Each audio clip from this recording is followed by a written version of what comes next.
Okay guys, so this is what not to do. The guy on the left, notice his hip depth. He looks like he's doing dips. However, he's really just tossing his shoulders forward. The guy on the right actually has way more shoulder depth and hip depth all at the same time. A lot of momentum there being used, but nonetheless, the one on the right has better form.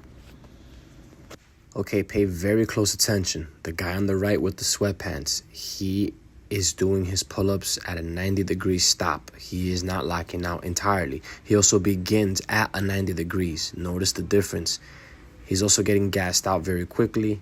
He's trying to do reps that are incomplete, and his judge is actually counting them, which he should not. Look at the start of the rep. The reps should not be starting at cactus arms. Look at the elbows. I cannot stress this one enough, especially when it comes to the weighted pull-up. You will be in situations like this where you're trying to do a pull-up.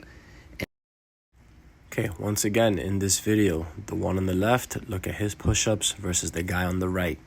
Sweatpants is doing kipping push-ups. I've never really seen push-ups like that before, but those in comparison to the others will not be counting on. He even called them out.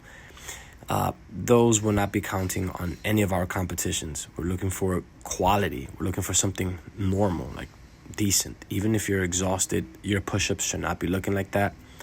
There's no shade. I don't know any of these two gentlemen.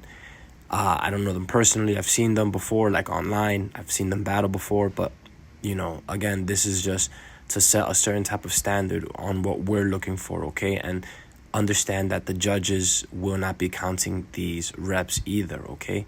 So it's just important. Even the guy on the left sometimes has a little bit of a shaky, like, kind of hip swerve going on there.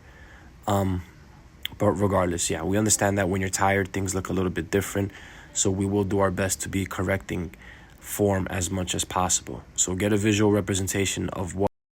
Let's talk about the burpee deadlift power clean type of combo. The guy on the right here is completely throwing away all of his energy. He doesn't even have a vertical path of the bar. Granted, he is doing an overhead press, so we can't count that. His elbows are straightened at the top. In terms of the deadlift, it's pretty standard. Just go all the way up, all the way down. Make sure you get that lockout at the top. He has a really good hip extension. He has a really good drive back of his shoulders and his back. Fantastic form. So just make sure you stay on point with your deadlifts. Not really much of a way to mess it up. Now, when you see the opponent's deadlifts, he doesn't really have a complete type of lockout. He's actually putting the bar towards him as opposed to actually getting the bar up to a full stand and squeezing the bar.